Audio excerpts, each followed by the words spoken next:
Sheila in the Gangsta Goodies Kitchen. I have a very special guest today. I have Miss Lora McDonald. Lora, can you tell everybody hey? Hey everyone! And she's going to teach it. What are you going to teach us how to make today? We're going to make a pasta caprese salad. Mmm, yummy, yummy, yummy. So, salads in summer go hand in hand. So that's perfect. I love it. So let's just get to it. Show us what you're going to do. All right.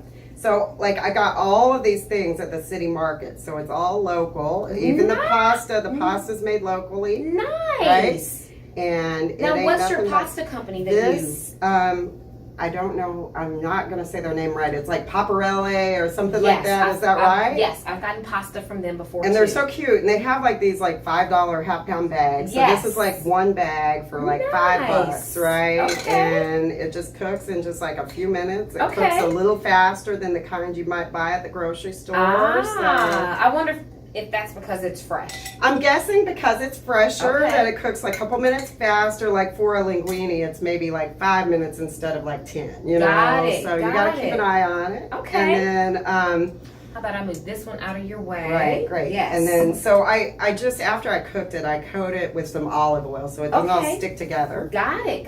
Okay. And I don't know if people know what caprese salad is. It's Italian. Yes. And so it is. The Italian flag is red, green, and white. Love it. And so normally you'll see this slices of tomato, slices of mozzarella, fresh mozzarella, and some basil.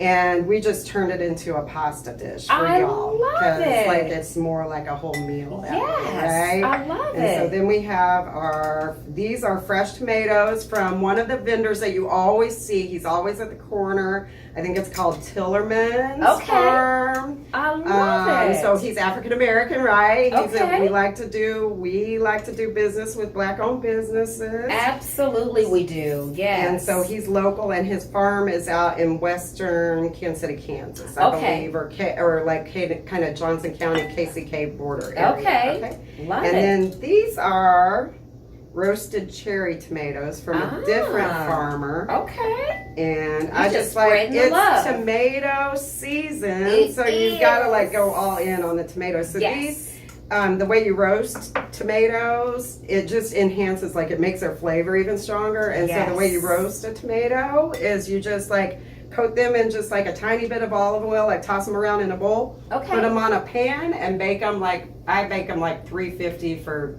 10-15 minutes, and if they start to blister a little bit, they're done. You know? Yes. And so it's hot and I let them cool just so we don't melt our cheese. Got it. Right? Okay, so we've got two kinds of tomatoes, but you can do whatever you want with the little tomatoes. Okay. And then we're gonna take this. Do we have a knife? You know what? I'm gonna get you a knife. Because we have the cheese too. That's right. We need a knife. So I'm gonna grab a knife. What I like to do is you just I'm not a professionally trained cook. I'm a professionally trained social worker. There we go. But, I love it. But I learned from my grandma, which means I'm better than a professional.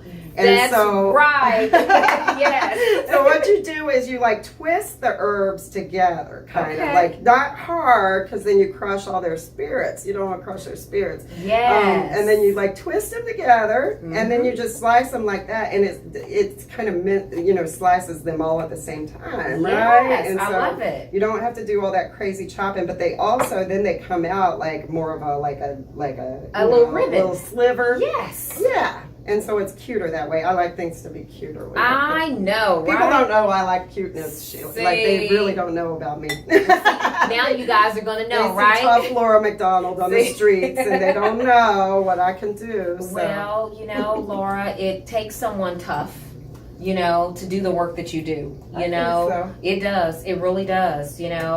Someone who is not afraid, to tell the truth and to make others power. Yes.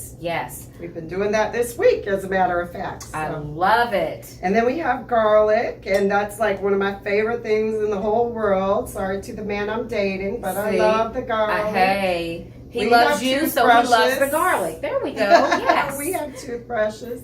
And then we're going to put some of this cheese in here. It doesn't matter what order. This is like such an easy thing. You just throw it all together. Okay. So this is like fresh mozzarella. Nice. And I'm going to tell you, this is on sale this week at the Hy-Vee I shop at. So like you can get 2 of these for $5 this week. Oh, right? wow. And that's a steal on fresh mozzarella. Yes, it is. I love Hy-Vees. And it cuts so easy, right? So look at there. this also comes, the same type, the same brand comes in these little balls. So you could do that instead. And it's already, you don't have to cut it, but nice. shopping's good for the soul. Yes, it is. There we go.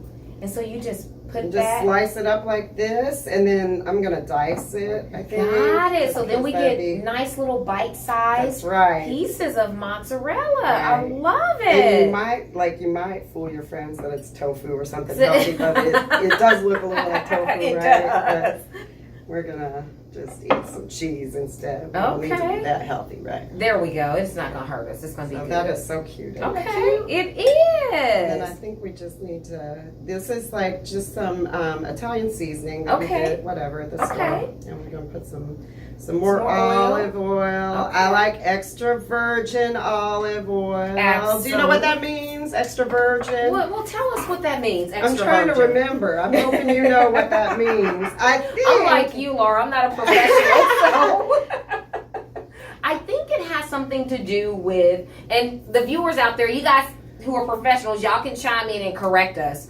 But I think it has something to do with how soon after the olives are ripe that they're pressed for the oil. Okay. I think. I'm not 100% sure. And the flavor's different, right? It's a little, is it a lighter flavor? A little bit lighter? That's kind of what I think, but I'm not a, we just get it because they talk about it on the cooking show, so I buy it because it must be the best thing. Exactly. There we go. Okay, and then this is just some more garlic powder because, like I said, I do love the garlic. Yes. And that's just it. Okay. It is that simple, but it's what so pretty. That's a whole meal. It is. It's a whole meal. I mean, if you want to throw a little crust of bread on the side, or a fruit salad would be good. Yes, absolutely. But I would just eat it like that if I were cooking at home for myself. And that means I'm getting ready to taste, y'all. So when we come back, I get to taste the caprese salad, pasta salad, basically.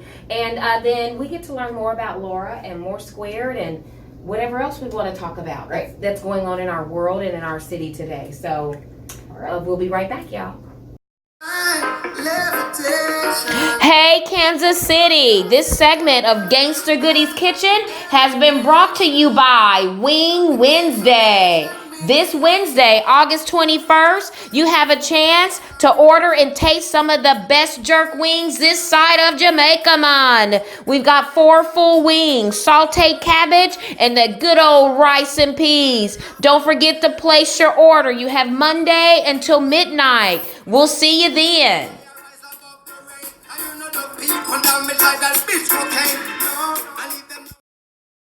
Hey, y'all, we are back. And I get a chance to taste Lora's dish. I am so excited. I don't eat pasta often. You know, I try to, Me either. As we get older, y'all, But yeah, I haven't eaten anything all day. When I knew you were going to make pasta, I'm like, I'm going to have room for these carbs. Same. Yes. I did the same thing. Yes. So I'm kind of hungry. Yes. Yep. So don't mind us if we, eat a whole lot. So I can't even remember the last time I purchased pasta. Really, when I was buying that at the market, though, it looks so right with some tomatoes. Oh my God! Look at that! It looks so good. I'm gonna take this one. It's almost out. Well, you know what? I'm just gonna pull it. How about that? It's going on my plate. I'm gonna pull it. There we go. Perfect. Yay! The smell of garlic. Oh, it smells so good. Is that close enough to you? I just want lots of tomatoes. Yes. I'm a tomato person too. And they fall to the bottom, right? That's kind of a number. Yes. Oh my. She got us a spoon too. I forgot, y'all. Okay, let's see.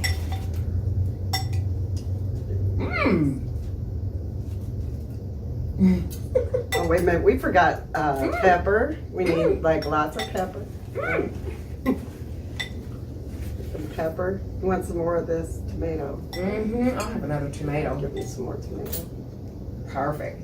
Thank The you. yellow one looks good. You gotta get one of these. There we go. Yes, one of those roasted ones. Yes. You guys, this is so good. Oh, is it good? It's I'm glad you like delicious. it. Now, what we say in the Gangsta Goodies kitchen is that it is fire. I can say fire. Yes. Yes.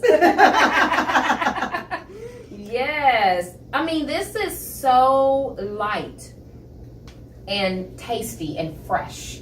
You know, the fresh ingredients make a big difference. They do. Mm-hmm. They do. It really, really does. And you really think like you're saving money when you buy the little, stuff that maybe isn't, but you end up eating more because it's not as satisfying. And, that's what I found. I love it. Oh my goodness. What you think? It's delicious.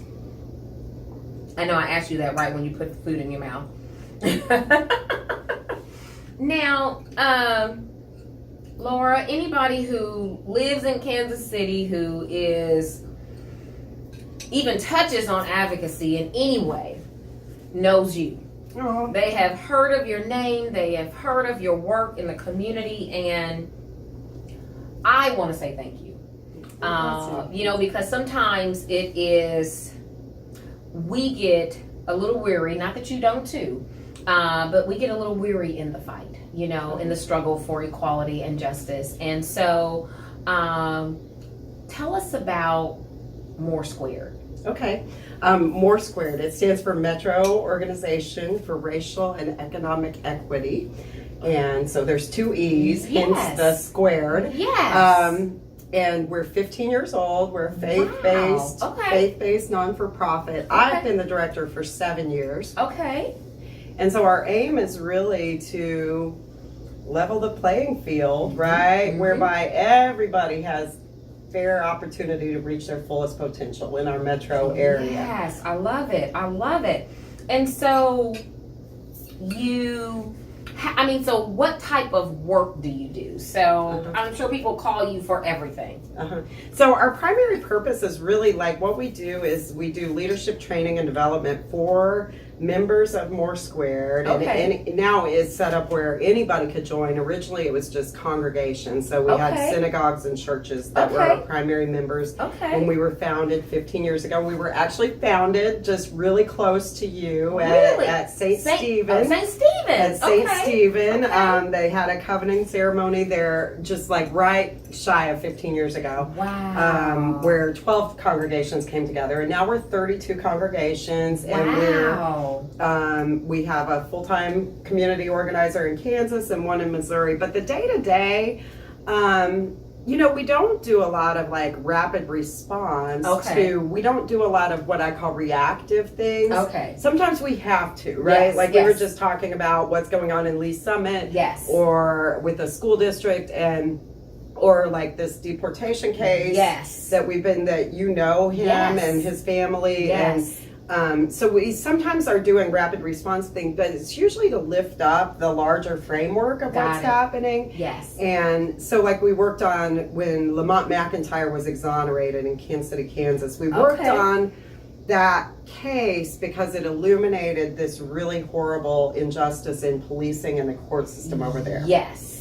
And so then we work at chipping away at the fibers of that injustice through public policy. And I say we because it's really not me. Yes. It's the leaders that we train and develop. Absolutely. To go out and do the work. Yeah. I love it. That is awesome. And so we're black and white and Latino primarily. Asian. We've got some Asian members. And Yes. So all of God's children. Yes. Everyone's welcome. Yes. Everyone's welcome. Yes. Now, I have to tell you that, let me back up. One of the first things I always ask guests is because we do this because we believe that food has a way of bringing families and communities together. And so I always ask guests if you could share a fond foodie memory. Maybe something when you were growing up. You mentioned your grandma earlier, because, and many of us, learned how to, especially my daughters, they learned from their grandma because I was busy going to school and climbing the corporate ladder. So thank God Mama was there to to do that and guide that process. But if you could share, and maybe it's something that you and your son, a tradition that you guys have started, but something that people probably don't know about Lora. Oh yeah, so definitely my grandma is who I always think of when I think of food. My mom was more of like that 70s style casserole cook, but my grandma was the one who did this, who took from, she was a farmer's wife, she had 7 children, and my mom was the youngest, so my grandma was up in age when I was a little girl. Okay. My grandpa had passed already before I was born, but she still cooked like a farm wife every day, so we would make breakfast, and during breakfast, which like involved like all kinds of bacon and eggs and steak and stuff, fruit and everything on the breakfast table, because she was preparing the day for farming sons and husband back in the day, and she just maintained that. During that breakfast, we would be planning lunch. Yes. And then like during lunch, which we called dinner, we would be planning supper. Right? Yes. And that was like life for me. So I would get to spend like 1 or 2 weeks with her in Clinton, Missouri every summer. Wow. And like she really was the one who like taught me how to cook. And that a recipe is simply just like a guide. That's not like what you have to follow. I will never make this dish the same way twice. Again. Like I won't. Absolutely. So what you got today, if you told me, can you make that thing again? It'd be similar maybe, but so a recipe is just a guide, and you just put in there whatever you want. So grandma taught me to make everything from bread from scratch to, pot roast, and and we were eating all the cow's parts. Of course we did. She usually had a cow or two. She wasn't a cattle farmer. They usually had like soybeans and stuff, but there was usually a cow involved in at least every day. We had some kind of cow, right? And so and when I was 20, I quit eating beef, and it'd be like if you had told your preacher daddy that you weren't going to practice Christianity no more. It was like that serious to grandma. Yeah. Like, she kept saying, "Oh, why? I don't understand. Oh, why would you do that? Right. What sense does that make? Because it's good for my health. Yeah. Why? I'm healthy, Yes. I love it. And I one of the things that's been really fun for me is as I've gotten to, as I've developed and have more friends of color in my life, like I didn't actually know what soul food was when I was growing up. I just hear the term, even when the movie came out, I didn't know like that, that wasn't that long ago. I didn't know what that was. And then when I ate like soul food, I was like, oh, I'm just eating like what grandma cooked. There were a couple of differences. Like we didn't do collard greens, we did like a wilted salad, right? But same difference. We were eating the same food. Absolutely, yes. It's just a secret that like country grandma, white grandma cooking is very much soul like food. Soul food, yes. Don't tell. And we seasoned. I love it. I love it. Seasoned. Yes. Lora, what motivated you or inspired you to do this type of work? I could say a lot of different things in that moment because I gain inspiration day by day from this atmosphere that we live in. Yes. Very inspiring to racial justice work, right? But I would say the biggest thing happened when I was 20 years old, 21 years old, and I was working in a Missouri prison. And I grew up like in rural Missouri, but this area, about 45 minutes from Kansas City. And I remember feeling called to work in a prison because I had problems growing up and I acted out a lot. And I was like, oh, I can help those folks in prison. Yes. Because I'm like them. Yes. Like I identified and related to people who would become incarcerated. Had a couple cousins that went, and I thought, I relate to that. I understand that. And so one day I was interviewing a man, and he was from Kansas City. And I looked in his case file, and he and I were both born in 1973. We were both 21 at the time. And his dad did construction. And that's what my daddy did. And his mom was a nurse's aide, and that was kind of the work that my mom usually did. And his mom and my mom were both named Patricia Ann. Really? And I'm looking at all this, and then he started telling me that his dad left when he was a certain age, and that happened in my life. And I knew that that was what prompted me to start acting out and getting in trouble. And all of a sudden, like, what started flashing in my mind was all the times when I'd been actually interacting with the law and been told, go home, little girl. Go home. And like the times I got home and like, and here I was in college, and I didn't tell you what I was doing. I was actually deciding, I was to tell the judge whether he should get out of prison or serve a backup sentence that was lengthy. And I was deciding his fate. And so I remember looking at his rap sheet and going, I know there's going to be something on, that's his criminal record. I'm looking and like, I know there's going to be something on his rap sheet that I didn't do. And it just wasn't there. We had the exact same past. And his took him to prison and mine took me to college, deciding his destiny. And I remember the weight of that. Yes. And of course it was worse for him. He was incarcerated, right? Yes. And then like the responsibility, and I remember having some kind of resolve that day that I just remember saying, I didn't even have the language for what it was I wanted to do, but I've got to do something about this because I don't ever want to feel this way again. And I think I started to, like now in retrospect, that was spirit, like showing me the way. Yes. And I think that at that time I didn't know, but I had chosen the role of oppressor and I didn't want to be in that role. And so as much as, you know, my girlfriend was just telling me, you do so much for us, Lora. And I said, no, I'm doing this for me, girl. I'm liberating myself, and I'm trying to like liberate other white people from the role of oppressor. Is not the place we want to dwell in either. I know. Some people think they do, but it's not. You know, if you've been abused or whatever, you know, like white people, we know what that feels like to have the weight down on us too. We do. Yes. And if we can tap into that, we'll want to liberate ourselves. So, absolutely. So that's why. Now you do know that you're not directly responsible for what the role of your ancestors and all of that as it relates to oppression. Well, I can't. I know that I didn't do all of that. Yes. Now you've benefited from the system, and yet, right? It was set up in my favor all along. Absolutely. Right? Yes. But you don't carry any of that. No, actually, you know, people will sometimes, like, if I make a little comment on a snarky little comment, sometimes I troll racist on the Kansas City Star just for, like, fun on a Friday night, you know, or whatever.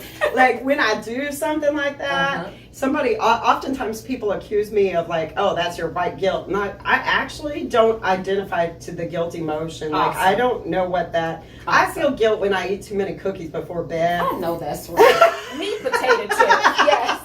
But I actually don't have anything to feel guilty for because I wake up every day and put my boots on and go, I'm going to go out and fight this. So I don't feel it. Absolutely. Maybe I should. Like when I make when I make a mistake with somebody I care about, then I feel guilty and I should. Is how I feel about it. Because guilt helps you absolve you want to absolve that, right? Yes. But generally speaking, no, I don't wear this like, oh my God, I got to do, I got to fix it all because I didn't do it all. Absolutely. You know? But we certainly appreciate all that you put in your boots on, you know. Oh, bless and you. I remember I was talking to actually, you know, my BFF and I was like, hey, you know, this lady named Lora, she's agreed to come on the show, and I said, she's the only other white woman that I know that calls people out besides you on their white privilege, you know. And she has done, you know, like directed studies, you know, with students who are going into social work, and she does a whole module with them on what white privilege is. Because if you're going to be working in society, you're going to be working with people, then yes, she is amazing. Wendy Lynn, I love you. And that's awesome. It is, because it's necessary, because I can't teach another white woman about white privilege, but you can. Right. Yes. You can. It's just will we listen? You won't listen. Yes. When we receive it. Yes. That is, and that's kind of the same way of you trying to teach me what it means to be a black woman. You can't teach that. There are things you can teach me about being a woman, that's right, but not necessarily about being a black woman. So it's kind of the reverse, right. you know. And so it's this is what it's going to take, you know. And I just, you know, and I try not to, you know, like live in this la la land, but believe that there are more of us in this world than there are of them. And so eventually we're going to get there, you know. Yeah, we will overpower them. Yes. So my aim is never to like make a racist not a racist. It's to model for the moderate silent people. Yes. Right? The moderate people. And Dr. King talks about that in a letter from a Birmingham jail. Yes. So it's like to pull the moderate white people into a space where they can, like, you can address your crazy Uncle Larry or whatever. Not my Uncle Larry, but like you can address. Absolutely. When you're with a group of friends. You can say something when your friend says something out of order. You can call them out. And here's how I do it. You know, and sometimes I lose, you know, I've learned to modulate because I get really angry about this stuff. That my people, you know, I get really angry at us about it, but. Yeah.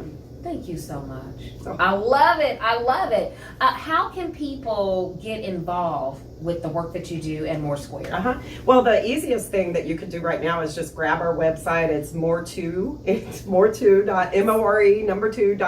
Okay. And you can sign up to get our email blasts, and then that way you can contact me directly. I'm actually the person who will email you and say I've added you to the list, and then if you want to sit down and meet, like.